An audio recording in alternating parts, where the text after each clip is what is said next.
اعوذ باللہ من الشیطان الرجیم، بسم اللہ الرحمن الرحیم۔ تمام دیکھنے اور سننے والوں کو ذیشان اظہر کی جانب سے پیار بھرا سلام۔ آج جمعے کا دن ہے، یعنی جمعے کا دن وہ مبارک دن جس کو سردار کہا جاتا ہے۔ مسلم کمیونٹی میں جو جمعہ ہے اس میں تمام فیصلے جمعے کے دن ہوتے ہیں۔ پہلے زمانے میں جو تعلیمات میں نے پڑھی کہ پاکستان کے اندر بھی جمعے کے دن عام تعطیل ہوتی تھی، پھر اس کو چینج کر کے سنڈے پہ لے گئے، اور جمعے والے دن عرب ممالک میں چھٹی ہوتی ہے، کیونکہ عرب ممالک کا یہ ماننا ہے کہ دنیا بنی جمعے کا دن۔ نزول قرآن پاک 27 رمضان المبارک جمعے کا دن، اسی کے ساتھ قیامت جب برپا ہوگی تو 10 محرم جمعے کا دن ہوگا۔ تو جمعے کا دن تمام دنوں میں سردار دن ہے، اور اللہ تبارک و تعالیٰ جو ہے وہ ہمیں توفیق دے۔ اور اللہ تبارک و تعالیٰ نے جمعے کے دن کو کیوں سردار بنایا؟ کیونکہ یہ واحد دن ہے جب کہ لوگ جو در جو مسجد کا رخ کرتے ہیں، اور وہاں پر تفریق ختم ہو جاتی ہے کہ کون امیر ہے کون غریب ہے، کون کچرا اٹھاتا ہے اور کون کمپنی کا CEO ہے۔ جو پہلے آئے گا وہ مسجد کی صف میں پہلا کھڑا ہوگا، وہی آگے صف میں کھڑا ہوگا۔ تو یہ اللہ تبارک و تعالیٰ کا ایک عدل، ایک انصاف ہے، اور آج کا ٹاپک بھی ہمارا عدل اور انصاف پر ہے۔ اور اس ٹاپک پر بات کرنے کے لیے علامہ شارق احمد ہمارے ساتھ موجود ہے، جو کہ اسلامک اسکالر ہیں اور بہترین انداز میں آپ کو گائیڈ کرتے ہیں، اور بہترین انداز میں چیزوں کو لے کر چلتے ہیں، دینی حوالے سے بھی، دنیاوی حوالے سے بھی۔ اور ایک وظیفہ، ایک نصیحت جو ان کا سیگمنٹ ہے اس کو آغاز کرتے ہیں۔ السلام علیکم ورحمۃ اللہ۔ وعلیکم السلام۔ کیسے مزاج ہیں؟ الحمدللہ۔ سب سے پہلے تو بہت بہت شکریہ علامہ صاحب کہ آپ تشریف لے کر آئے، اور ٹاپک بھی آپ خود سلیکٹ کرتے ہیں، بہترین ٹاپک ہے آج کا۔ اور اس پہ پہلے میرا جو سوال ہے اس سے پہلے میں بتاتا چلوں کہ میرے ساتھ عدنان سلطانی اور عمران سلطانی بھی موجود ہیں۔ ہم پہلے ایک حمد باری تعالیٰ کی طرف جاتے ہیں، اور اس کے بعد حمد باری تعالیٰ سے جب واپس آئیں گے تو پھر ہم جانیں گے، بلکہ سوال میں کر دیتا ہوں کہ عدل کیوں ہم تک محدود ہے، عدل کیوں مجھ تک محدود ہے، کہ اگر میں فیصلہ کرنے جا رہا ہوں کہ اس عدل پہ اگر میری فیملی، میرے بچے، میرے بھائی، میری بہنیں جو ہے وہ غلط کرتے ہیں تو وہ محفوظ ہیں، لیکن دوسروں کے لیے سزا ہے۔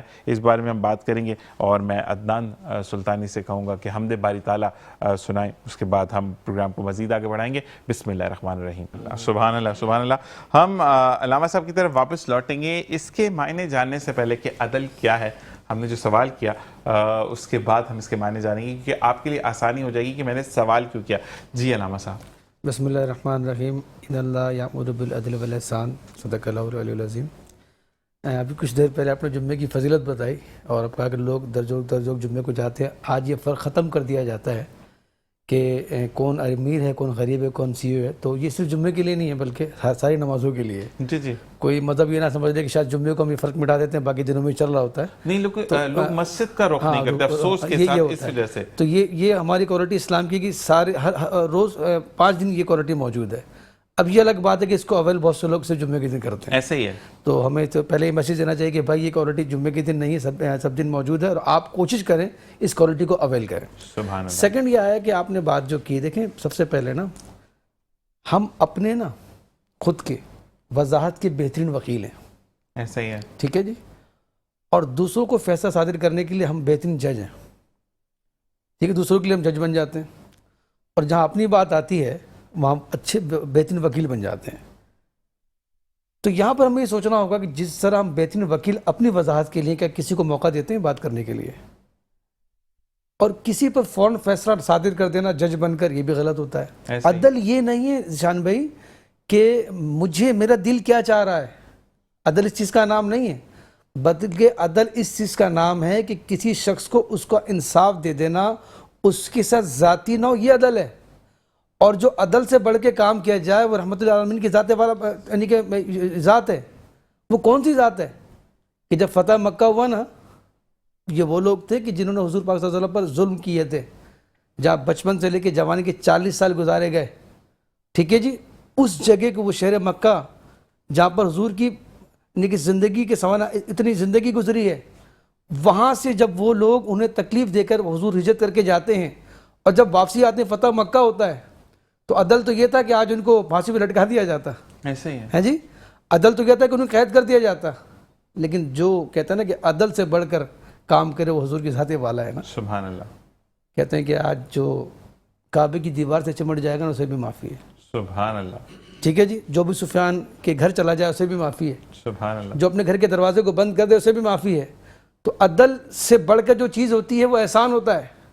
جمعے کے دن جو لوگ نماز پڑھنے کے لیے جاتے ہیں تو خطبے میں کھڑے ہو کر مولوی صاحب کہہ رہے جو کہہ رہے ہوتے ہیں, کیا کہہ رہے ہوتے ہیں؟ اللہ تمہیں حکم دیتا ہے کہ تم لوگوں پر عدل کرو, احسان کرو. لیکن سن کر تو آتا ہے لیکن بھول جاتے ہیں. نہ عدل ہوتا ہے نہ احسان ہوتا ہے. ایسا ہی ہے. تو آج کے ٹاپک کے دیکھیں جو بات آپ نے کہی ہے کہ عدل, میں نے کہا نا کہ وہ چیز کا نام جو میرا دل چاہ رہا ہے, بلکہ عدل آپ نے فوکس کرنا پڑے گا کہ کیا اس کا شخص اس شخص کو وہ حق دے رہے ہیں. ایک تو عدل ہوتا ہے ظاہری, آپ کسی کو حقوق دے دیتے ہو. ایک باطنی عدل ہے کہ ایک شخص کی قدر دل میں ہے کہ نہیں ہے. ایسا ہی ہے. ٹھیک ہے جی, ایک شخص بڑا ہے آپ کا, عالم دین ہے, کوئی پیر صاحب ہے, کوئی آپ کے استاد ہیں, تو آپ مجھے بتائیں اس کو مقام دیتے کہ نہیں دیتے. یہ چھوٹی چھوٹی چیزوں کو نا اگر ہم فیس کرنا شروع کر دیں اور ہر شخص اس کا حق دینا شروع کر دے تو معاشرے میں امن قائم ہو جائے گا. مقصد یہ ہے کہ عدل وہ ہونا چاہیے کہ جس میں میری پرسنل جو ہے وہ انٹرسٹ نہ ہو, دوسرے جو معاشرے میں جو بہتری لائے. کبھی کبھی عدل اس چیز کا نام, یعنی کہ عدل اپنی خوشبودی کا نام نہیں بلکہ حقدار کو اس کا حق دینے کا نام عدل ہے. اچھا, آج کل ایک بات ہے, عدل کے کچھ لوگوں کے طرف معنی جو ہے نا وہ تھوڑے سے اس طریقے سے بھی ہیں, کیونکہ کہتے ہیں کہ کسی کی مدد کرو, یعنی جیسے کہ علامہ صاحب نے میری مدد کی, مثال دے رہا ہوں, ٹھیک ہے, اور مدد کرنے کے بعد کہتے ہیں نا کہ اللہ تعالیٰ نے بھی کہا کہ پردہ رکھو. آج کل علامہ صاحب ایک مسئلہ کیا ہے, کسی کو بتانا نہیں میں نے مدد کی ہے اس کی. اچھا, وہ 50 لوگوں میں پہلے خود بتاتے ہیں, پھر وہ 50 لوگ آگے جا کے 200 لوگوں کو بتاتے ہیں. تو اچھا, اس کے بعد جب وہ بندہ کہتا ہے کہ فرض کریں میں نے کسی کو کہا کہ آپ نے میری مدد کی تھی, آپ نے کہا کہ میں کسی کو نہیں بتاؤں گا, آپ نے 50 لوگوں کو بول دیا, پھر احسان جتانے لگ جاتے ہیں, میں نے تمہارا قرضہ دینا تھا, میرے پیسوں میں تمہارے پیسے پڑے تھے. مطلب آج کل تو فارمولا ہی ڈفرینٹ کر دیا ہے. تو اس بارے میں کیا کہیں گے؟ میں اس کی مثال دینا چاہوں گا. آپ مکھی کو کیسے بتائیں گے کہ بہترین چیز خوشبو ہے, کیسے بتائیں گے؟ وہ تو گندگی میں بیٹھتی ہے. ایسے ہی تو مکھی کو قائل کرنا مشکل کام ہے. ایسے ہی ایسی چیز جو آپ کی ذہنیت کو مطلب دین سے دور کر دے نا, اور پھر اس کو لذت اس جگہ پر آئے گی کہ جہاں پر مطلب دین کا نام و نشان نہ ہو. ٹھیک ہے جی, دین تو یہ کہتا ہے کہ کسی کی مدد کر کے اس کا اظہار بھی نہ کیا جائے. ٹھیک ہے جی, بلکہ ہمارے احناف تو یہ کہتے ہیں کہ کسی کی مدد کرنے کے بعد یہ جملہ بھی کہنا ہے کہ میرے لیے دعا کرنا, یہ بھی اس کے ساتھ آپ نے عوض مانگ لیا ہے. اس سے بھی اجتناب کیا جائے. تو جب اس سے بھی اجتناب کیا جائے تو آپ مجھے بتائیں کہ آگ آپ کسی کی مدد کرنے کے بعد اور لوگوں کو جتلائیں, کسی کو حقیر دکھائیں, یہ تو مناسب بات نہیں ہے. لیکن اس کے بارے میں مجھے ایک چیز اور بتائے گا کہ فرض کریں آپ نے میری مدد کی اور میں یہی آگے سے کہوں کہ میں تو صرف آپ کو دعا دے سکتا ہوں یا دے سکتی ہوں, ٹھیک ہے, اس کا بہترین آنسر کیا ہوگا؟ یہی بولیں گے نا کہ دعاؤں میں یاد رکھیں. دیکھیں سر, وہ تو خیر ایک سامنے والے نے اظہار کر دیا نا. اچھا, یہ کہہ دینا گناہ بھی نہیں ہے, لیکن احتیاط بتائی میں نے. ٹھیک ہے, کس میں احتیاط ہے کہ یہ بھی نہ کیا جائے, جبرن نہ بولے, دعاؤں میں یاد رکھنا وہ والی بات ہے. اب اس کے دل میں کیفیت کیا ہے کہ میں نے احسان کیا, کم از کم دعا میں یاد رکھنا, ایسا نہیں. بس یہ ہوتا ہے کہ اس وقت جو شخص جس پر رحم کیا جاتا ہے, جس پر کچھ احسان کیا جاتا ہے, تو اس وقت جو دل سے دعا نکلتی ہے نا اسپیسیفک, خود ہی اس کا مقام دوسرا ہوتا ہے. سبحان اللہ. اسی حوالے سے ہم بات کریں گے کہ آقا دو جہاں صلی اللہ علیہ وآلہ وسلم کا جہاں ذکر ہو وہاں پہ نعت رسول مقبول صلی اللہ علیہ وآلہ وسلم نہ ہو, ایسا ہو نہیں سکتا.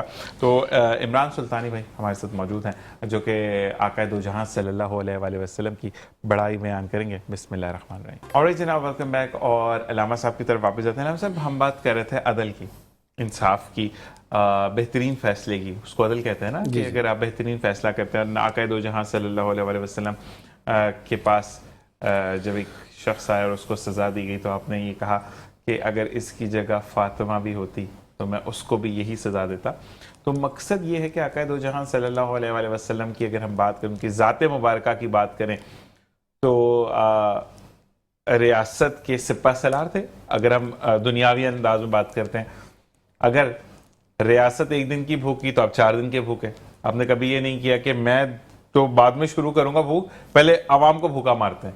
تو وہاں پر جو ہے عدل کی تو اعلیٰ ترین مثال کہتے ہیں نا کہ جہاں عدل ختم ہوتا ہے یا ورڈ ختم ہوتا ہے وہاں سے نبی کریم آقا دو جہاں کا عدل شروع ہوتا ہے, انصاف شروع ہوتا ہے. تو مجھے یہ بتائیں کہ آج کے معاشرے میں جیسے کہ ہم اکثر و بیشتر دیکھتے ہیں کہ غریب ورکرز کو مارا چلا جا رہا ہے.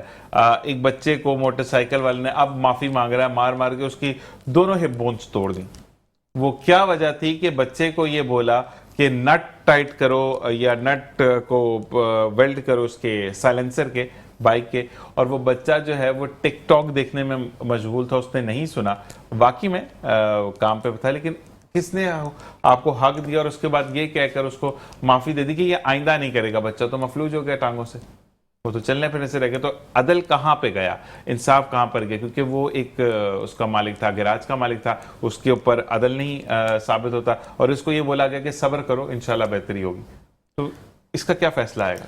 بسم اللہ الرحمن الرحیم. ان اللہ یحب المقسطین, اللہ تعالیٰ عدل کرنے والوں کو پسند فرماتا ہے. ٹھیک ہے جی. آپ نے بات کی کہ حضور صلی اللہ علیہ وسلم 4 دن بھوکے رہتے تھے اور امت اگر 1 دن بھوکی رہتی, تو یہاں پر حضور کا جو بھوکا رہنا اختیاری تھا. صحیح. حضور چاہتے تو بارشوں کا نزول ہو جاتا, حضور چاہتے تو زمین سونا اگل دے, تو امت کو سکھانے کے لیے بات تھی.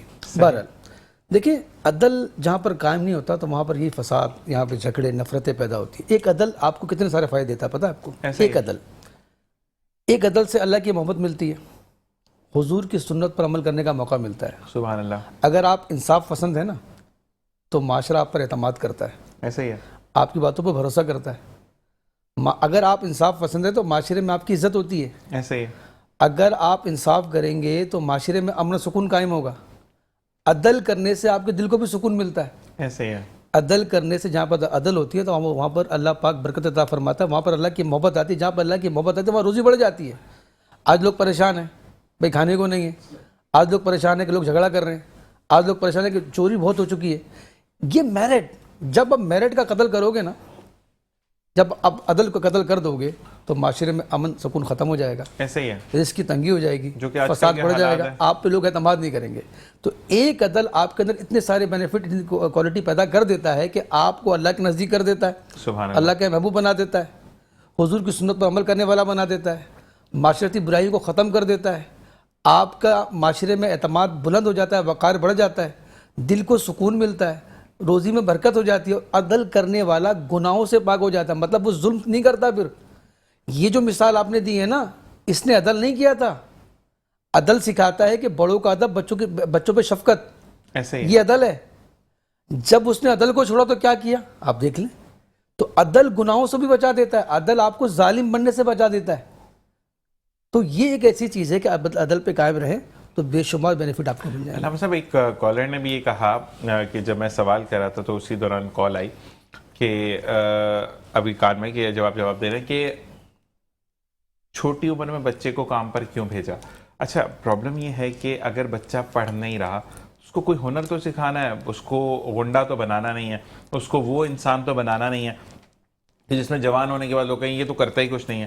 تو یا تو ماں باپ پڑھائی پہ فوکس کرتے ہیں یا پھر کام پہ ڈال دیتے ہیں. اور آج کل تو اتنی بھوک اور اتنی مہنگائی ہے کہ اگر ہم یہاں پر بات کریں, میں اپنی ٹیم کی بھی بات کرتا ہوں کہ جو اس وقت پیرل ہو کر ایک جہاں ہو کر کام کر رہی ہوتی ہے جس پہ ہم تھرو کریں, یہ بیچارے بھی یہاں کے بعد بھی اوور کام کر رہے ہوتے ہیں کیونکہ آج کل نہ کرائے پورے ہوتے ہیں نہ بجلی کے بل پورے ہوتے ہیں. اب آج کل چھوٹے سے چھوٹے اسکول میں اگر آپ لے جائیں بچوں کو اگر چیز لے کے دینے, میں اپنے جو ہمارے کیپٹن پروگرام ہے ان کا بیٹا بھی اسکول جانے لگا عدیل بھائی کا, تو وہ چھوٹے سے بچے کے بھی خرچے اتنے ہوتے ہیں. اب وہ والی چیز ہے کہ یہاں پر وہ کام کرتے ہیں, اس کے بعد وہ ایکسٹرا کام بھی کرتے ہیں کیونکہ مرد کا کام ہے گھر کو پرووائڈ کرنا, لیکن آپ اس کو ہی مفلوج کر دیں گے تو پھر تو نسل ہی برباد ہوگی. میں نے وہی بات تو کہی کہ یہ عدل نہیں تھا تو یہ سارے کام ہوئے نا. اگر آپ مجھے بتائیں اس شخص کے پاس عدل ہوتا, اس کی یہ سوچ کب پیدا ہوتی کہ اگر مثال کے طور پر میں اگر اس پہ ظلم کر رہا ہوں, آپ کو پتہ ہے جنت میں ایک وادی ہے جس کا نام الفراح ہے, وہاں پر وہ لوگ بسائے جائیں گے جو بچوں سے محبت کرتے ہوں گے. بالکل ایسے ہی. ٹھیک ہے جی. تو مطلب اس شخص کے اندر نالج بھی نہیں, اور یہ ایک ظلم جب ہی ہوتا ہے کہ جب معاشرے سے عدل ختم ہو جاتا ہے. اچھا, شاید بھی کالر نے یہ بھی پوچھا ہے کہ عدل کی بات جہاں آتی ہے وہاں کسی کو اگر آپ بیان کرنے لگتے تو سب سے پہلا کو ایسے ملا مت بنو, مولوی مت بنو. اچھا, اس کا بہترین آنسر وہ چاہ رہے ہیں کہ آپ سے کیا ہونا چاہیے؟ مطلب کوئی شخص کہتا نا کہ ملا نہ بنو مولوی, اول تو اس طرح کے حقائق کے الفاظ بولنے نہیں چاہیے, ٹھیک ہے نا, اچھے انداز سے. مولانا کون ہے پہلے اس کو سمجھے. اللہ والا جس کے معنی بنتے ہیں, سبحان اللہ. اللہ والا. آپ یہ کہتے ہو کہ اللہ والا نہیں بنو تو کیا بنو؟ شیطان بنو, حیوان بنو, جابر بنو, قاتل بنو, زانی بنو. اگر آپ صرف کہتے ہو کہ مولانا بن جاؤ, اللہ والے بن جاؤ, تو نہ وہ قاتل ہوگا, نہ وہ زانی ہوگا، نہ وہ شرابی ہوگا، زبردست۔ نہ گناہگار ہوگا، تو آپ یہ کہیں مولانا بنو، اس کے اندر ساری کوالٹی مل جاتی ہے آپ کو۔ سبحان اللہ۔ اور اس عدل پہ عمل کرنے کے لیے وظیفہ بتا دیں۔ بسم اللہ الرحمن الرحیم۔ دیکھیں سب سے پہلے تو آپ بتائیں کہ دلوں کو سرخم تسلیم کریں کہ بس جو غلطی ہم سے ہو گئی ہے، ٹھیک ہے نا؟ اگر بندے سے ساتھ اپنے حق تلفی کی، اس سے معافی بھی مانگے۔ بہت ساری زندگی میں آپ کی مثالیں ملتی ہیں۔ تو توبہ کی 3 شرائط ہوتی ہیں۔ میں آج توبہ کو یعنی کہ ٹاپک نہیں تھا، لیکن جو کہ اب عدل کی بات آئی ہے تو بہت سارے ناانصافی لوگ کر بیٹھتے ہیں نا، ایسے ہی ہے۔ تو اس کو بھی ظاہر ہے، اس چیز کو بھی کیسے کریں گے اس کو پورا؟ سب سے پہلے تو آپ نے اگر کسی کے ساتھ ناانصافی کی تو 3 شرائط ہے توبہ کے۔ ایک تو اپنے جرم کا اعتراف اللہ کی بارگاہ میں، ٹھیک ہے۔ سیکنڈ یہ کہ ندامت ہونی چاہیے کہ اللہ مجھ سے غلطی ہو گئی، میں نے اس کے ساتھ تلفی کی ہے، مجھے معاف کر دے۔ اور تھرڈ یہ کہ آئندہ یہ کام نہیں کروں گا، اس کا بھی عزم کرے۔ اور فورتھ یہ کہ جس کے ساتھ یہ کام غلط کیا، اس سے بھی معافی مانگ لے۔ اب ہم شروع کرتے ہیں عدل کیسے ملے گا۔ بزرگان دین فرماتے ہیں کہ جو شخص کہتا ہے دن میں ان اللہ یامر بالعدل والاحسان، ہر نماز کے بعد 7 دفعہ پڑھ لیتا ہے، اول آخر درود پاک پڑھ لیتا ہے، تو اللہ پاک اسے عدل کی صلاحیت عطا فرما دیتا ہے، عدل کی برکتیں مل جاتی ہیں اس کو بھی۔ ایک تو صلاحیت عطا مل جاتی ہے اسے، اور ساتھ ساتھ لوگ اس کے ساتھ عادل بن کر آئیں گے۔ اگر وہ یہ نہیں کر سکتا تو دن میں نا 100 مرتبہ درود ابراہیم پڑھے، اللہ پاک فضل فرمائے گا، عدل فرمائے گا اس کے ساتھ۔ سبحان اللہ، سبحان آپ کو پتہ عدل کو سب سے بڑا فائدہ کیا ہوتا ہے کہ جب بروز محشر اللہ تبارک و تعالیٰ غضبناک ہوگا تو 70 قسم کے لوگوں میں ایک وہ شخص بھی ہوں گے کہ جو دنیا میں لوگوں پہ عدل کرتے تھے، اللہ پاک کا عرش کا سایہ سے مل جائے گا۔ سبحان یہ اللہ، عدل کی فائدہ ہے۔ سبحان اللہ، سبحان اللہ۔ بہت بہت شکریہ علامہ صاحب کہ آپ نے ہمیں جوائن کیا۔ ایک نصیحت، ایک وظیفہ، جو ٹاپک ہر جمعے آپ ڈسکس ہوتا ہے آپ کے سامنے، اس پہ آج عدل پہ بات ہوئی، تو آئی ہوپ کہ آپ کی کافی وہ کوئریز کلیئر ہوئی ہوں گی جس میں ہم آ کر پھنس جاتے ہیں کہ زندگی میں ہمیں عدل اگر کرنا ہے، انصاف کرنا ہے، تو نہ رشتہ، نہ کوئی ساتھی، نہ کوئی دوست، نہ کوئی پیارا، صرف اللہ کا دامن تھام کر نبی کریم آقا دو جہاں صلی اللہ علیہ وسلم کی سنت کو سامنے رکھتے ہوئے فیصلہ کرنا ہے، کیونکہ روزہ قیامت یہاں پر واہ واہ اگر ہو گئی، آخرت میں پکڑ ہوگی، اور وہ پکڑ پھر کبھی چھٹنے والی نہیں ہے۔ اللہ تبارک و تعالی ہمیں تمام برائیوں سے بچائے۔ میں پوچھوں گا کہ کون سے بھائی کلام پڑھنا چاہیں گے؟ آپ پڑھنا چاہیں گے؟ آپ پڑھنا چاہیں گے؟ تو جو بھی، کیونکہ اس سیگمنٹ کا ہم اختتام کریں گے، عمران بھائی آپ سے گزارش ہے کہ کلام مصطفیٰ صلی اللہ علیہ وسلم ہمیں سنا۔ بسم اللہ الرحمن الرحیم۔ سبحان اللہ، سبحان اللہ۔ علامہ صاحب آپ کا بہت بہت شکریہ، عمران بھائی آپ کا بہت بہت شکریہ۔ عدنان بھائی کے لیے میں یہ کہتا ہوں کہ ہمارے جو نعت کے اور قرأت کے جو کوآرڈینیٹر ہیں، مسکراتی صبح وز ذیشان اظہر کے آفیشیل کوآرڈینیٹر ہیں، ان سے رابطہ آپ کر سکتے ہیں، اور نئے مہمانوں کے ساتھ اگلے سیگمنٹ میں ملیں گے۔ دیکھتے رہیے مسکراتی صبح وز ذیشان اظہر۔